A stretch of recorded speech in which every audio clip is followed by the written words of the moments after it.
Pinadami ni Katakuri ang mga paa at inatake si Luffy gamit ito. Sinusubukan silang pigilan ni Luffy na sunugin ang kanilang barko, ngunit nahuli ng general ang kanyang kamay saka siya itinapon. Kaya nakatira ng dalawang palasong may apoy sa Sunny. Pinulot ng bida ang salamin para sabihin sa mga kasama na sinusunog na ang kanilang barko. Ngunit abala ang mga ito dahil hinahabol sila ni Big Mom. Patuloy silang inatake ng mga kanan ng kalaban. At pinabalik ni Chopper sa kanila ang ilan sa mga bala. Si Brook ay hiniwa ang mga ito gamit ang espada. Ngunit tinamaan siya ng isa sa pagmumukha. Narinig ni Nami ang boses ng captain. Dahil ang mga long neck ay sinusunog na pala ang Sunny kaya pinag-utos nitong basagin ang lahat ng salamin sa barko. Nakita nila Brook na nasusunog na ang silid kaya hindi na alam ang gagawin. Sinubukan ni Luffy na pigilan sila pero wala siyang magawa dahil sa general. Samantala sila Sanji ay patuloy ang paggawa ng masarap na cake. Ngunit si Pudding ay walang magawa dahil sa kilig. Nakita nila Carrot ang malaking alon na paparating upang lumunin sila. At nakita ni Nami na nakasakay sa itaas nito si Big Mom kaya tinanggap na nito ang kamatayan. Pero meron daw plano si Jinbei. Kaya sinunod nila agad ang utos nito na atali ang mga lubid sa layag. Dahil plano pala ni Jinbei na pumasok sa loob ng napakalaking alon.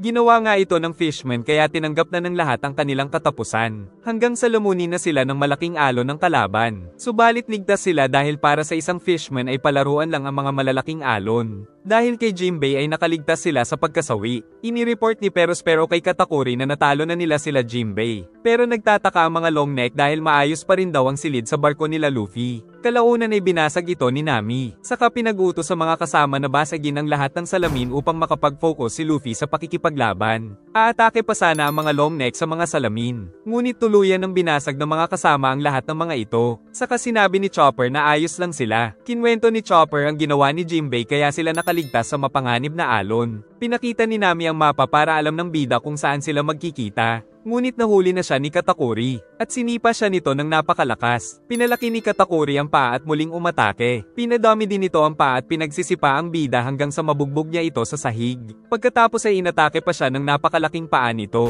Sa kabila nito ay sinabi pa rin ng bida na magkita na lang sila sa Cacao Island na ikinatuwa ng mga ito. Naglabas na si Katakuri ng sandata. Samantala sa Germa Kingdom ay patuloy ang labanan ng Germa 66 at mga anak ni Big Mom. Ngunit nang makalapit si Yonji ay sinunog lang siya ni Base Card. Giit ni Bruley na hindi pa natatalo kahit kailan si Katakuri kaya walang pag-asa si Luffy. Sinuntok ni Luffy ang nakakainis na witch ngunit iniligtas ito ng general sa kabinalibag ang ating bida. Sunod ay pinaikot nito ang sandata at sinubukang tapusin si Luffy. Dahil sa atake ay nahulog ang malaking bola. Saka tinutukan nito si Luffy dahil ito na daw ang kanyang katapusan. Sa kabila nito ay nakataka si Luffy at pinalobo ang kamay saka siya umatake sa general. Napag-alaman na narinig pala ni Bruley kanina kung saan ang tagpuan nila Luffy. Kaya naman sinabi niya ang impormasyon kay Perospero. Sinabi naman ni Perospero kay Big Mom na nasa Cacao Island ang wedding cake. Ngunit ang Knot Island ang nais puntahan ng Emperor. Gumamit ang bida ng Red Hawk kaya pinaikot ni Katakuri ang sandata nito. At muli silang naglaban hanggang sa mapatalsik na naman si Luffy. Pero sumugod ito muli gamit ang Thor Elephant Gun kaya nagkaroon ng malakas na pagsabog. Ngunit nakaligtas pa rin ito at sinuntok siya. Saka pinaikot ang sandata patungo sa ating bida. Nakailag naman siya mula dito. Saka nakipagsabayan ng atake ngunit nakuha ang kanyang kamao kaya inihagis siya nito sa pader at sinundan ng sandata mabuti ay hindi siya natusok. Dahil sa observation hockey ay nalalaman ni Katakuri ang mga gagawin ni Luffy. Kaya tinamaan niya ito sa pagmumukha ng malakas na sipa. Hindi niya ito tinigilan tusukin ng sibat ngunit magaling umilag ang Straw Hat. Kahit nakikita niya ang future ay hindi niya pa rin matamaan ng bida.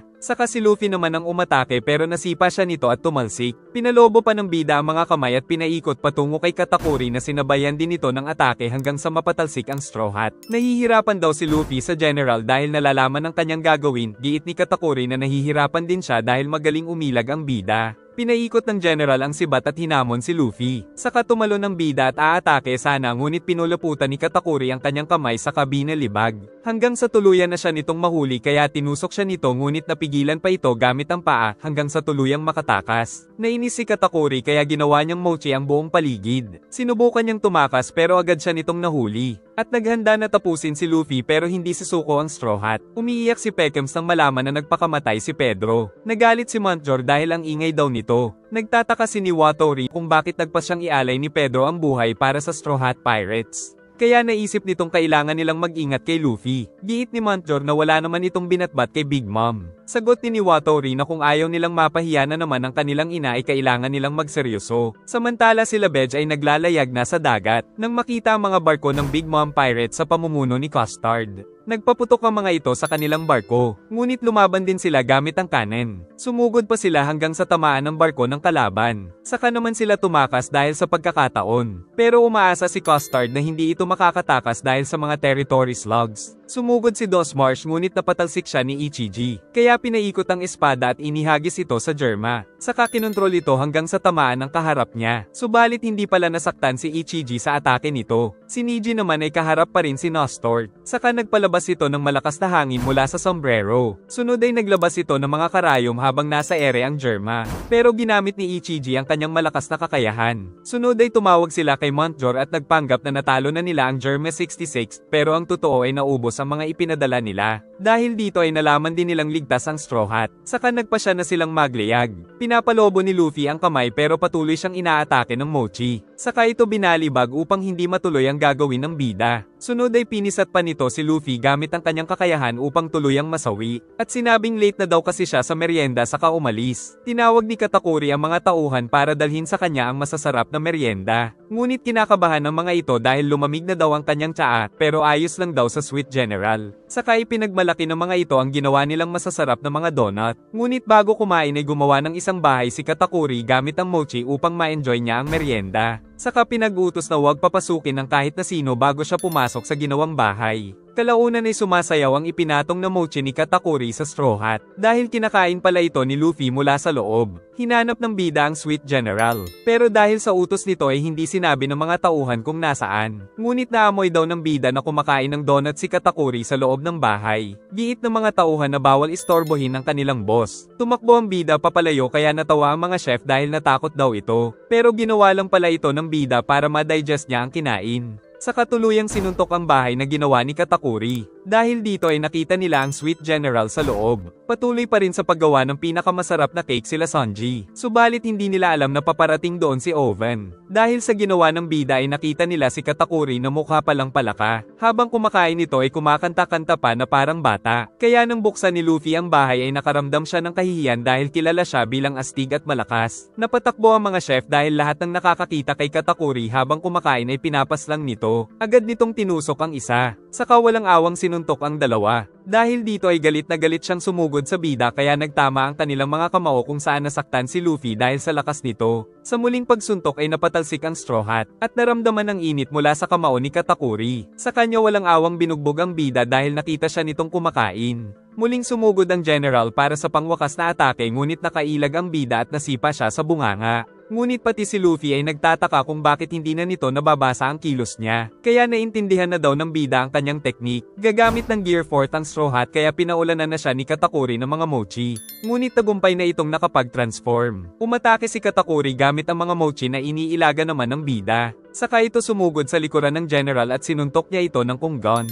At ito ang unang beses na mapuruhan niya ang kalaban. Tumalsik ito ng napakalayo dahil sa lakas ng bida. Naalala ni Luffy ang mga itinuro ni Rayleigh sa tamang paraan ng paggamit ng haki. Kaya matapang siyang sumugod kay Katakuri at malakas itong sinuntok gamit ang Gear 4 kaya tumalsik na naman ng malayo. Muli pa siyang sumugod at gumamit ng Leo Bazooka. Dahil dito ay si Luffy pa lang ang nagparanas kay Katakuri ng mga pinsala. Saka umatake pa ang bida ng Culverin kaya nahirapan ng General kung saan ito aatake. Dahil dito ay tinamaan siya sa sikmura kaya talsik na naman ang Sweet General, ngunit pinilit pa rin itong hindi matumba dahil sa pride. Ngunit hindi pa siya nakaka-recover ay sinipa na siya ng ating bida. At muli siyang napatalsik pero nang maalala ang sinabi ni Broly na hindi pa siya napapabagsak ay nagpatalbog siya para hindi matumba. Sunod ay gumamit pa ang bida ng kung organ kaya nag-concentrate si Katakuri para hindi siya nito tamaan. Dahil ang totoo ay napipinsala talaga si Katakuri pero dahil nakikita niya ang future ay iniiwasan niya lang ang mga atake ng bida. Saka nito na-trap ng kanyang katawan ng kamao ni Luffy kaya sinusubukan niyang tumakas. Naisip ni Katakuri na ito pala ang dahilan kaya natalo si Cracker. Gumawa ng mga donut mochi ang General saka sinuntok si Luffy. Tapos mula sa mga donut mochi ay lumabas ang mga kamao na ipinangsuntok niya sa ating bida.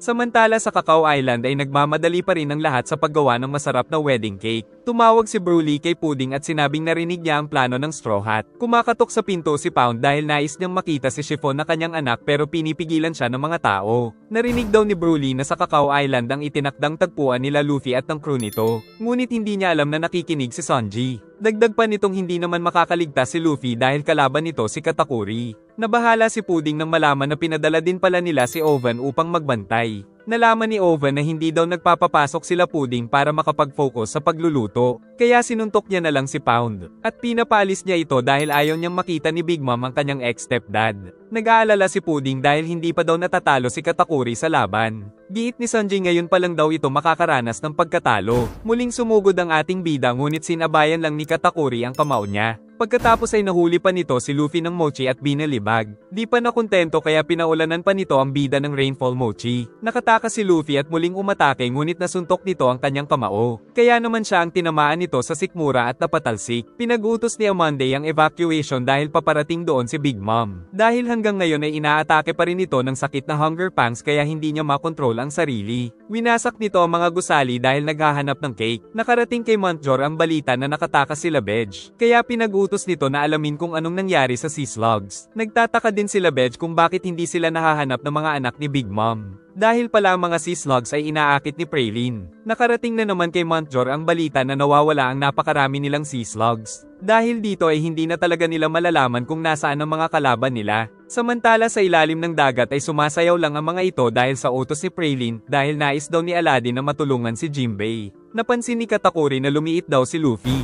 Nalaman ng bida na malapit na ang kanyang limit kaya tumakas ito. Pero ayaw siyang tigilan ni Katakuri upang samantalahin habang hindi ito nakakagamit ng haki. Hanggang sa makita ng bida si Broly, kaya nagniting aso siya at ginamit ang witch para makapasok siya sa salamin. Nakaligtas si Luffy subalit biglang natanggal ang bubong dahil napunta pala sila sa Knot Island kung saan nagwawala si Big Mom. Ipinag-utos ni Montjor sa kanilang mga hukbong pandagat na hanapin ang Straw Hat Ship, pati na ang Fire Tank Pirates at ang mga kaibigan ni Jinbei. Halos mamatay ang isang chef dahil sa sobrang sarap ng whipped cream na ginawa ni Sanji. Natapos na rin nila ang fluffy chiffon cake, at natapos na rin ni Pudding ang chocolate na ilalagay dito. Ngunit para umabot sila ay sa bangka na daw nila ito tatapusin. Nakita ni Perospero na nandoon pala si Luffy. Nang malaman nito ni Big Mom ay inihagis sa kanila ang napakalaking knot. Gumawa ng candy wall si Boy Dila para pigilan si Luffy. Sinuntok naman ito ng bida gamit ang Gear Third pero hindi ito nawawasak kung walang haki. Saka lumapit si Amonde para tapusin ang bida. Pero nakatakas pa rin si Luffy at saka naghanap ng salamin. At ang candy wall at ginawang candy slug ni Boy Dila saka sumakay si Big Mom para mahabol ang Straw Hat. Si Sanji ay nag-disguise upang hindi siya makilala sa labas. Saka inihanda na nilang dalhin ang cake. Nakita ni Pound ang kanyang anak na si Chiffon. Ngunit hinarang din sila ni Oven. Giit ni Pudding na ang cake ay para matanggal ang hunger pangs ni Big Mom. Kaya pumayag siyang dalhin ito sa dagat pero kinuha niya si Chiffon dahil traitor daw ito. Pinigilan ni Sanji si Pudding dahil baka isipin ni Oven na traitor din siya. Samantala sa Knot Island ay labis na pinsala ang nagagawa ni Big Mom dahil sa labis na craving sa cake. Ngunit nagawa namang makatakas ng ating bida at naghanap ng mapagtataguan habang hindi pa siya nakakagamit ng haki. Nakatakas sa kanya si Broly kaya tinawag niya ito. Dahil engot ay nagpakita nga ang witch kaya nabihag niya ito ulit. Ngunit nang papasok sa salamin ay binasag ito ni F. Eiler. Sa muling pagbaril ay pinabanda ni Luffy ang mga bala nito saka tumakas. Tumalo ng bida sa bubong ngunit nag-aabang pala doon si Monder. Sa tuwing aatake si Monder ay ginagamit ng bida na shield ang sariling kapatid nito kaya hindi niya mahuli ang Straw Hat. Hanggang sa mahiwa nito ang isang bahay. At mabilis na naghahanap ang bida ng salamin pero nakita na naman siya nila Big Mom. Kaya umatake ng napakalakas ang Emperor patungo sa kanila. Giit ni Oven na kailangan niyang tapusin si Chiffon dahil sa pagiging traidor nito. Sumugod si Pound para iligtas ang kanyang anak, kaya ginamit ni Sanji ang pagkakataon para mabilis na atakihin si Oven. At mabilis din niyang kinuha si Chiffon. Akala ni Pound ay siya ang gumawa nito, pero sinapok lang siya ni Oven. Nakaligtas si Chiffon dahil kay Sanji. Pero sumakay si Oven sa karwahe para tuluyang tapusin ang kapatid. Mabuti ay tumawag si Montjor sa telepono dahil nakita na daw nila ang barko nila Bedge. Napapaligiran ng mga barko ni Big Mom sila Bedge. Umatake ng napakalakas si Big Mom patungo kay Luffy. Ngunit nagawa namang makatakas ng ating bida saka humingi ng tulong si Broly kay Katakuri. Agad na dumating ang general at umatake ngunit nakatakas na naman si Luffy gamit si Broly. Patuloy ang pag-atake ng mga barko ni Big Mom sa Fire Tank Pirates. Sa kabila nito ay hinaharot pa rin ni Bedge ang kanyang anak. Nag-connect sa speaker si Oven kaya sinabi niya kay Bedge na sumuko na lang sila dahil napakaraming bantay sa pampang at hawak din nila si Chiffon. Giit ni Chiffon na ayaw niya nang madamay ang mga ito dahil sila lang ang tunay niyang pamilya at hindi sila Big Mom. ngunit nais pa rin siyang iligtas ng asawa. Tuluyan na silang napaligiran ng mga barko ni Big Mom. At sa lupa naman ay marami ang nag-aabang. Subalit biglang may dumating na bala sa mukha ni Owen kaya tumalsik ito. Napaiyak si Chiffon sa ginawa ng asawa niya, at tuwang-tuwa naman ang mga bata nila. Ngunit dahil din dito ay nag-aapoy na sa galit si Owen. Nakita ni Chopper ang napakaraming hukbo ni Big Mom kaya naghanda silang umatake. Pero nagtataka si Chopper kung nasaan si Carrot. Nang makita niya ito sa itaas na tulala, saka tinanong kung kabilugan ba ng buwan mamayang gabi. Sumabog na sa galit si Owen. Samantala sila Bedge ay hindi man lang nagbawas ng bilis kaya nagtataka ang lahat. Naisip ng mga nag-aabang sa lupa na baka suicide attack ito kaya tumakbo sila. Pero nakitang isa palang amphibian ang barko nila Bedge. Kaya umakyat ito sa lupa, sinagasaan at pinagbabaril ang mga pirata sa ibaba. Si Sanji naman ay sinipa ang kinalalagyan ng cake upang mailagay ito sa barko nila Bedge. Ginagamit pa rin ni Luffy ang Mirror World upang maghintay ng 10 minuto. Naghihintay si Katakuri sa loob ng Mirror World. Nang dumating na si Luffy at agad na sumugod sa kanya. Dahil sa ginawa ni Sanji ay lumipad sa ere ang cake at tagumpay nilang nailagay sa loob ng barko ni Bedge. Labis na natuwa si Chiffon nang muling makita ang kanyang mag-ama. Samantala si Owen ay ayaw umalis dahil sa pride. Pero sinagasaan lang siyang parang ipis. Nakita ulit ni Pound si Chiffon at kasama pa si Pez, kaya masaya na rin siya dahil kahit papano ay nakita pa ang mga ito. Nagpatuloy sa pagtakbo ang fire tank ship habang inaatake nila ang mga pirata sa ibaba. Hanggang sa muli na silang makabalik sa dagat, nang maramdaman nila na umiinit ang paligid. Dahil pala ito kay Owen na galit, kaya maaari ring masira ang masarap na cake na ginawa nila dahil sa taas ng temperatura. Dahil din dito ay pumutok ang kabilang paddle ng barko. Dumating si Pound at sinubukang patayin si Owen. Ngunit natakot ito nang lumapit sa kanya ang lalaking nag-aapoy sa galit. Pero dahil dito ay nakaligtas sila Bedge. Dito ay naalala ni Pound nung ipinanganak ang kambal, ngunit itinakwil na rin siya ni Linlin matapos silang magkaanak. At bago pa siya patayin ni Owen ay isinigaw nito kay Chiffon na sana ay maging masaya ito sa kanyang pamilya. Samantala nahanap na nila Big Mom ang Sunny. Nagpaputok ang mga ito ng napakaraming cannonball. Ngunit dahil hindi makita ng mga ito si Luffy ay naloko sila ni Nami kaya hindi tumama ang mga ito sa Sunny. Giit ng isang tauhan na mula nang mabaliw si Big Mom ay naging matitigas na rin ang ulo ng mga cannonball kaya galit na galit si Bovaroys. Ngunit sa unahan ay nakita nila Jinbei na napapaligiran na sila. Samantala patuloy ang suntukan nila Luffy at Katakuri sa Mirror World. Nagtatanong si Katakuri kung bakit pa ito bumalik. Sagot ng bida na tatalunin niya ang general sabay pinagsusuntok ito. Sumapit na ang gabi at nang ginamit ni Carrot ang binoculars ay mga barko ni Daifuku ang nakita.